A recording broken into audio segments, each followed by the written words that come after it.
assassination of a journalist is an act of terror. So it's the CIA that says the Ukrainian service carried out this act of terror under the orders of the president, which makes them a sponsor of terror. But nowhere in the New York Times article regarding this will you find the words terrorism, terrorist organization, or state sponsor of terror. The truth is hitting us right in the face, and we're ignoring it.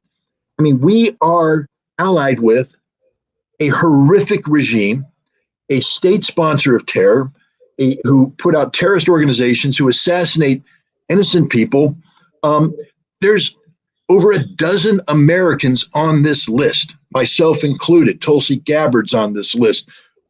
Senator Rand Paul from Kentucky's on this list. Ray McGovern's on this list. Chris Hedges, Pulitzer Prize winning journalist, is on this list. We can go on and on and on. What is the U.S. government doing about this? If you remove the term Ukraine and insert Al-Qaeda or ISIS, and you had a hit list that is actively murdering the people on the list, and it's put out by Al-Qaeda, we'd be bombing Al-Qaeda as we speak. We'd be sending commando teams into the desert to kill ISIS leaders. But when we know it's Ukraine doing the exact same thing, targeting Americans, trying to silence them, we do nothing. We do nothing. Well, it's not about doing nothing. We're part of it. We're paying for it. Yeah, you're right. Again, New York Times. U.S. working to supply Kyiv Russian arms. Number one story. Number two, NATO chief urges allies to expand Ukraine arsenal. That little Sluttenberg or Sluttenberg is what I call him, the clown playing the NATO Secretary General Stoltenberg, and arrogant. He's actually saying we're at war with Russia. He said it just the other day. He said a Russian victory against Ukraine would be a defeat for NATO. Really? I didn't know NATO was at war with Russia. But he announced it. He said a Russian victory would be a defeat for NATO. Therefore, now we come to part two, which is even more manifestation of his insanity. Therefore, we must continue the nuclear exercise that we had planned, because we need to show the Russians what will happen if they win. Yep. This man is insane. This man literally should be muzzled, locked up, put into a dungeon, throw away the key. That's what I call him. That's what, again, now he just came out too, and they're doing that. This is wonderful. NATO to hold nuclear deterrence exercise. Oh yeah, nuclear deterrence exercise. How about being almost pregnant? There's no deterrence to a nuclear strikes. What's amazing about this too is the exercise is going to be held on Polish soil. Why hold it there? Why so close to the front? It's going to involve F-35A aircraft, which are going to be simulating the delivery of American B-61 nuclear bombs. Now, that's okay. I mean, so far, I'm not too worried. But didn't the Ukrainian president just say that NATO needs to launch preemptive nuclear strikes against Russia in response to Russia's new aerial assault? So now, wait a minute, I'm Jan Stoltenberg, and I know that I'm not going to let Zelensky pull the trigger, but perception is everything. You have the Ukrainian leader demanding that NATO launch preemptive nuclear strike, and then NATO is going to hold an exercise that, from the Russian perspective, looks like a preemptive nuclear strike.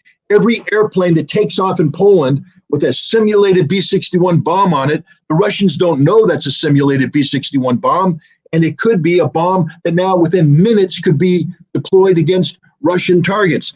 This is literally insanity. Stoltenberg needs to go back and study history. In 1983, NATO did a similar exercise called Able Archer, where they tested the nuclear command and control of the NATO nuclear arsenal after bringing hundreds of thousands of American troops into Germany, building up the force for the Reforger exercise. The Soviets were monitoring, and before that, they were going, we're really concerned that the United States might launch a preemptive nuclear strike against us, and NATO might. Then they look at this exercise where all the troops are brought in. They're there now on the front lines. Now they're going to do a nuclear exercise. And from the Soviet perspective, it looks like NATO is getting ready to attack them. So they put all of their nuclear forces on high alert. On high alert. All it would take is one accident at that time, one accident, one mistake, and the world would have ended. Yep. Fortunately, we avoided that. We're doing the exact same thing right now. Russia cannot afford to treat what's going to happen next week as a simple military exercise. Not when Zelensky's called for preemptive strike, not when the Poles are demanding nuclear action, not when a French diplomat talked about a preemptive nuclear strike, not when Stoltenberg himself is talking about flexing the nuclear muscle, not when Joe Biden is speaking of Armageddon. Russia would be literally brain dead to sit back and go, oh, we're not going to worry about that. We're not going to do anything. I fully expect that the Russians will put their nuclear forces on alert. And then guess what, the world? We're literally that close to lights out everywhere. One mistake, one miscalculation. I agree with you. I agree with you. And, we're fighting for peace. As, you were here at our rally on July 23rd, along with Judge Napolitano, Phil Giraldi, and Gary Null, and a great crew of people, that showed up. We got absolutely no press coverage. Peace is a dirty word. We sent out thousands of press releases over the course of 3 weeks. And look what happened with Musk. Talked about peace, how they attacked him. What I say is that, what God do you believe in? Who's your God? If you believe in any religion, does your God believe in war? What God believes in war? I mean, to me, it's ungodly if you believe in God.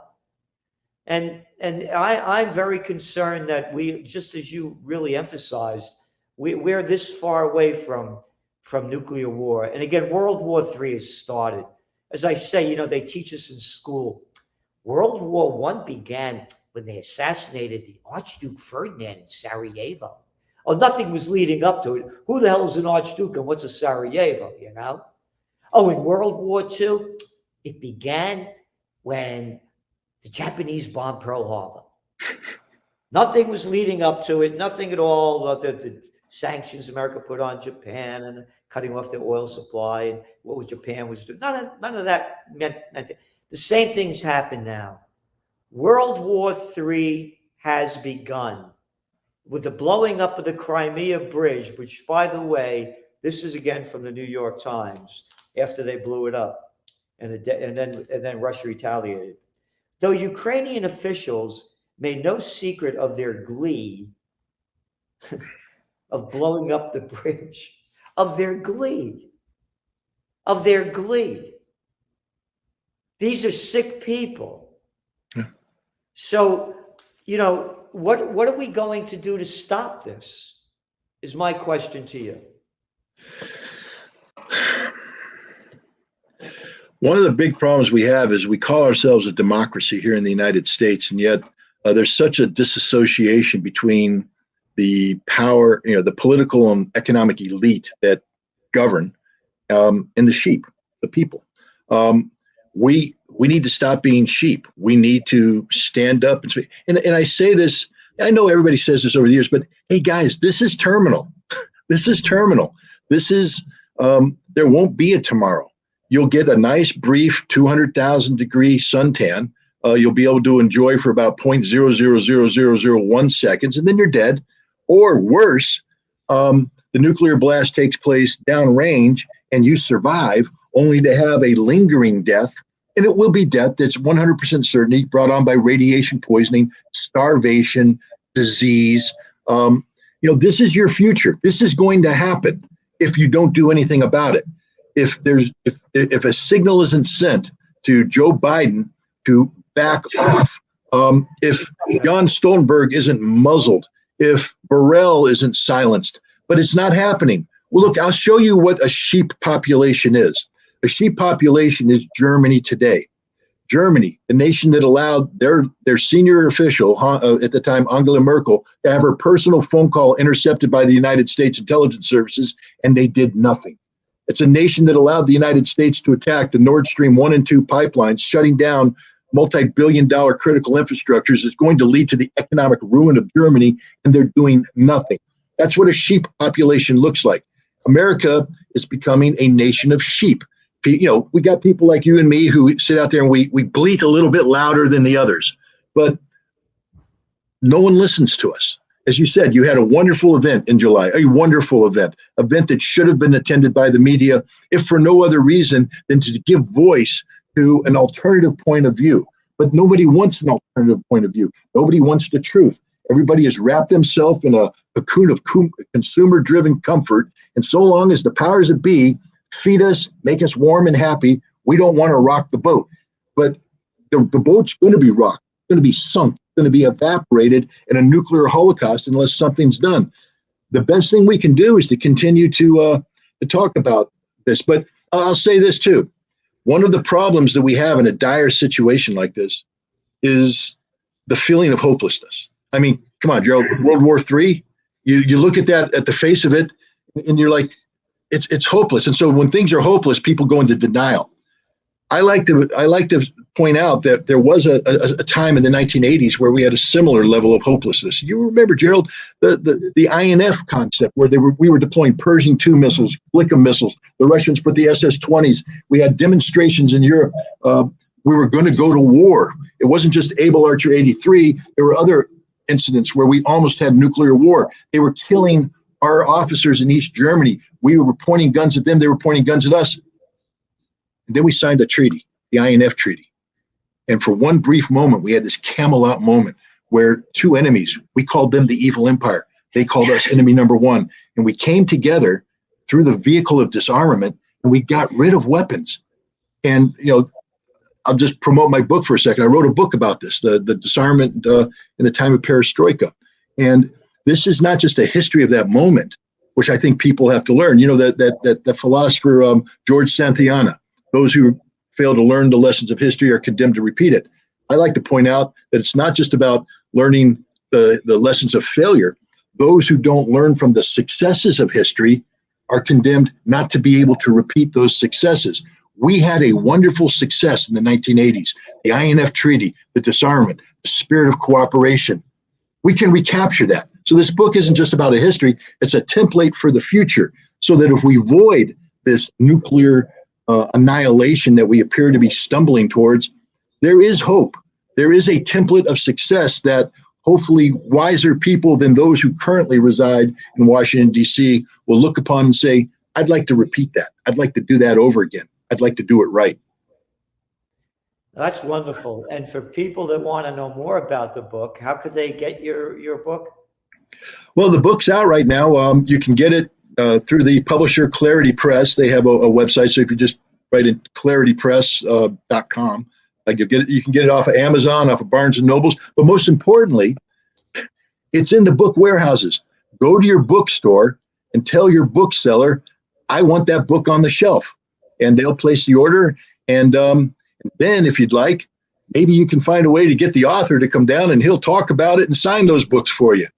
And the author is signing the books on October 26th down at in Poughkeepsie, New York, at Chef Farmers and Chef, a wonderful restaurant. The event begins at 6:30.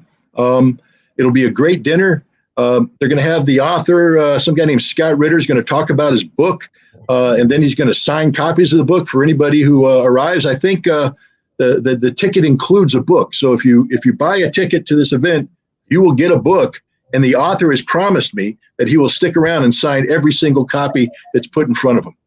And that's farmersandchefs.com? You've got me on that. I think if you type in Farmers and Chefs restaurant, you'll get it. Yeah. And I'll be there as well.